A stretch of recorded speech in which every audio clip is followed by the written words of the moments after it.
ng dagat na hindi napapagal sa pag-alon.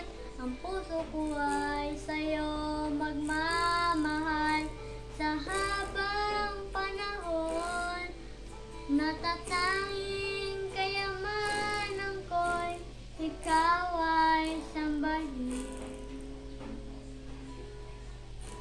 Wagas na pagsintay, iyon ding